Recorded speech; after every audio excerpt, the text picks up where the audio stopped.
Assalamualaikum warahmatullahi wabarakatuh. Perkenalkan kami dari kelompok 10A tahun 2024 akan mempresentasikan tentang pengamatan kami mengenai pohon sapu tangan. Pertama, perkenalkan nama saya Sela Edelweiss dengan NIM 2453788 KT 10697. Kontribusi saya pada kegiatan kali ini adalah sebagai editor infografis. Terima kasih. Lalu ada saya Yuniarta Suski Purnasari dengan NIM 24 53627 KT 10689 yang berkontribusi sebagai editor infografis. Terima kasih. Saya Nandanaya Taceta Alvara Winastu dengan NIM 24 5403552 KT 10768 sebagai eh, penyusunan materi. Saya Naisila Cantika Sari dengan NIM 24 538 211 KT 1075 sebagai tim penyusun materi. Perkenalkan, saya Zulfikar Madalatif dengan NIM 24 534 518 KT 10644 sebagai penyusun materi infografis. Perkenalkan, saya Zama Wars Amita Nastani dengan NIM 245444757 KT 10890. Kontribusi saya pada kegiatan kali ini adalah kameramen. Perkenalkan, nama saya Nafi Afedia Rahma dengan NIM 24-939720-KT-107503. Kontribusi saya di sini sebagai editor video. Terima kasih. Selanjutnya ada saya Nuramalia Dewi dengan NIM 245444743 KT 10886. Kontribusi saya yaitu editor infografis. Terima kasih. Perkenalkan, saya Naila Hairunisa dengan NIM 245423302 KT 10799. Saya berkontribusi sebagai editor video. Baik, pohon yang kita amati adalah pohon sapu tangan atau yang bernama ilmiah Maniltoa grandiflora. Pohon ini dapat kita temui di beberapa titik di universitas kita. Salah satunya di Jalan Pancasila, arah pintu masuk utama Universitas Gadjah Mada, area timur gelanggang inovasi dan kreativitas. Pohon sapu tangan ini berasal dari famili Fabaceae. Pohon ini memiliki bentuk batang silindris berwarna coklat keabu-abuan. Percabangannya simpodial, serta kulit batang yang licin pada awal pertumbuhan dan akan semakin kasar selama pertumbuhan, namun tetap tidak berpuru. Bentuk daunnya jorong. Duduk daunnya berseling, tepinya rata dengan tulang daun, menyirip, serta meruncing pada ujung dan pangkal daun. Warna daun muda adalah putih atau krem pucat dan akan menghijau seiring berjalannya waktu. Sedangkan pada daun tua, warnanya adalah hijau tua dan mengkilap. Bunganya majemuk dengan bentuk malai yang terletak di ketiak dan ujung cabang. Untuk buahnya sendiri bertipe polong-polongan dalam gerombolan yang terletak di ketiak dan ujung cabang. Bentuk tajuknya bulat, sehingga sering dijadikan tanaman peneduh, serta sangat bermanfaat secara ekologis karena mampu menyerap polutan secara optimal.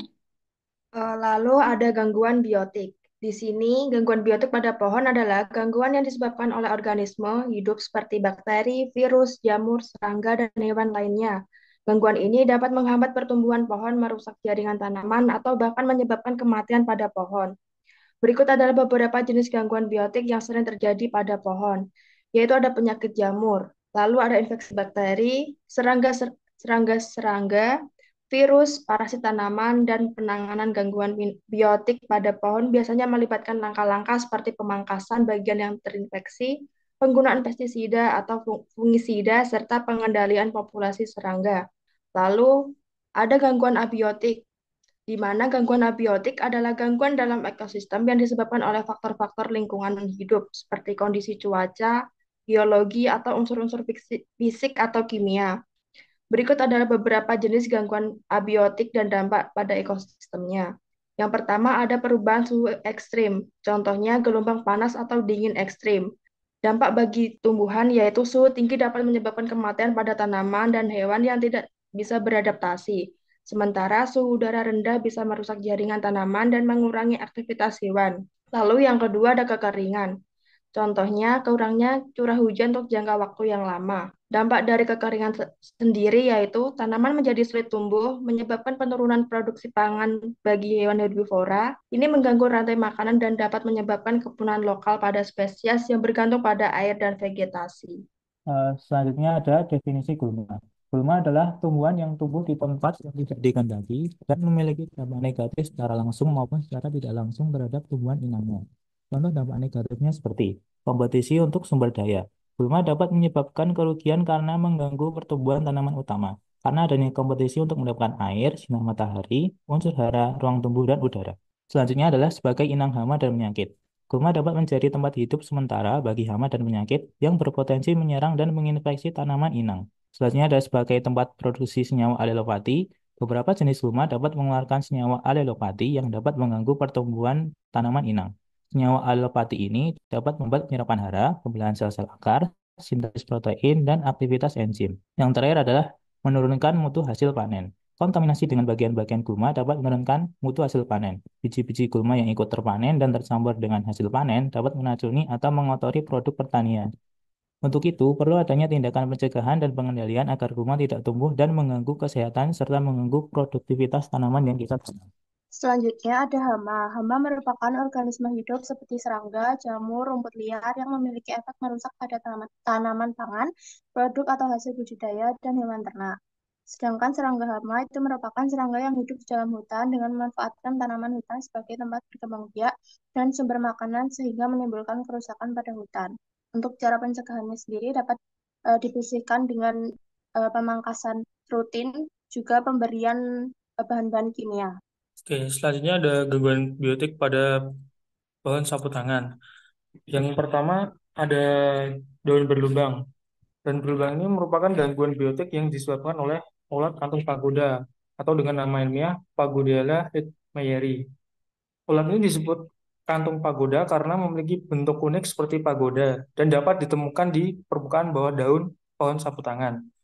Larva atau ulat pagoda ini biasanya sering membuat kantung dengan cara memakan daun. Setelah memakan daun, ulat ini akan mengeluarkan sutra berwarna putih dari mulutnya. Potongan daun yang dimakan ulat ini akan dipotong secara melingkar dan ditempelkan pada tubuhnya menggunakan sutra tersebut. Lalu gejala ulat kantung pagoda ini yaitu berupa lubang pada daun yang menyisakan tulang sekunder dan ditandai dengan munculnya bercak-bercak kecil berwarna putih serta adanya sutra berwarna putih di permukaan daun. Ulat ini sering ditemukan pada permukaan bawah daun pohon sapu tangan dan biasanya memakan bagian atas daun, sehingga meninggalkan bekas gigitan pada lubang daun. Ulat akan mengeluarkan cairan pada bekas gigitan tersebut, sehingga sekitar lubang bekas gigitan akan mengering. Daun yang sudah mulai mengering ini kemudian digunakan ulat untuk membentuk kantung yang dapat melindungi dirinya dari musuh alami. Hama ulat kantung pagoda ini cukup berbahaya bagi pertumbuhan pohon sapu tangan, karena menyebabkan daun berlubang dan rontok yang akan mengganggu proses fotosintesis serta aktivitas pada buah. Ulat kantung pagoda ini juga menyerang beberapa jenis tanaman lainnya, seperti jambu air, mangga, alpukat, rambutan, matoa, dan lain-lain. Pencegahan dapat dilakukan dengan pemeriksaan rutin untuk mendeteksi keberadaan ulat pagoda sejak dini dan menjaga kebersihan area sekitar tanaman. Pengendalian dapat dilakukan secara biologis, yaitu dengan memanfaatkan biopestisida Bacillus thuringiensis dan secara mekanis dengan melakukan pemangkasan pelepah yang terdapat banyak lava, serta cara kimia dapat dilakukan dengan penyemprotan insektisida.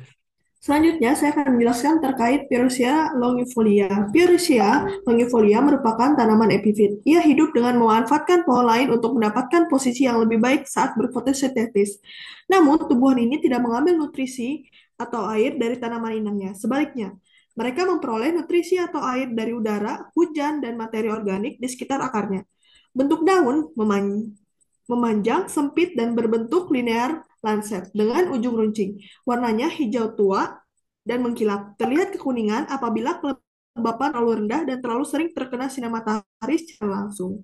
Pencegahan agar epifit tidak menyebar adalah dengan pemantauan pertumbuhan dan pengangkatan spora.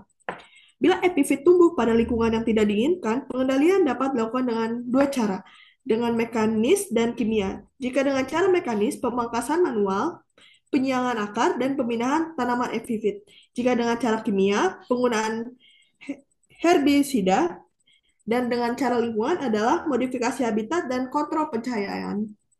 Baik, sesuai yang sudah dijelaskan dengan teman kami, yaitu Zulfikar, bahwa pada pohon sapu tangan yang kami amati terdapat daun yang berlubang.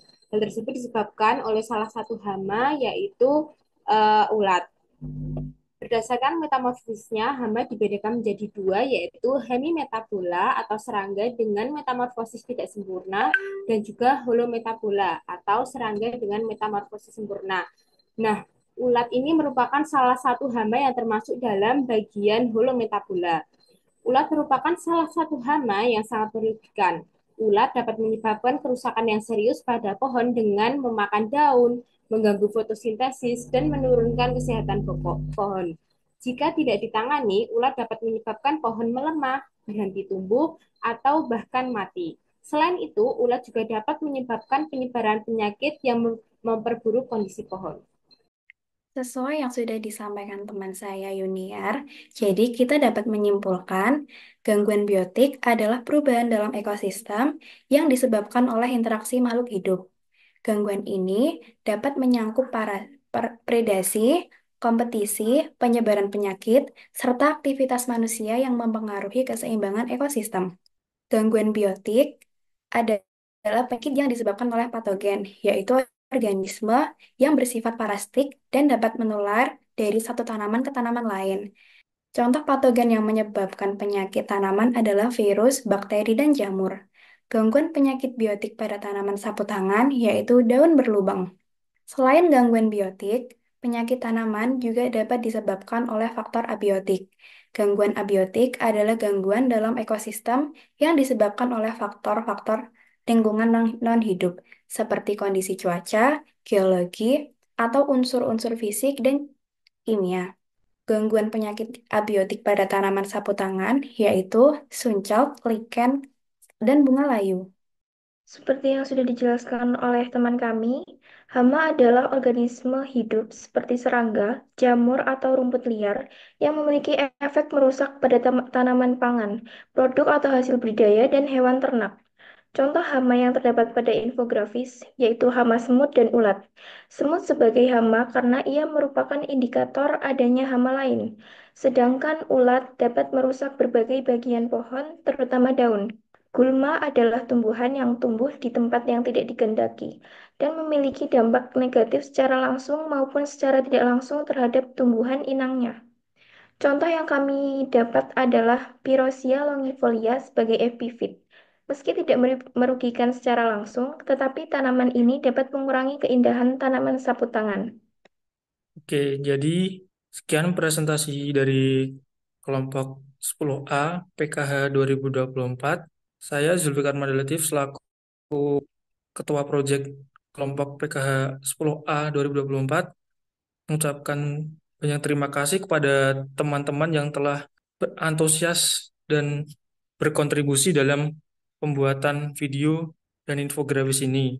Dan kami memohon maaf apabila masih terdapat banyak kekurangan dalam pembuatan tugas proyek ini. Sekian dari kelompok 10A PKH 2024. Terima kasih. Wassalamualaikum warahmatullahi wabarakatuh.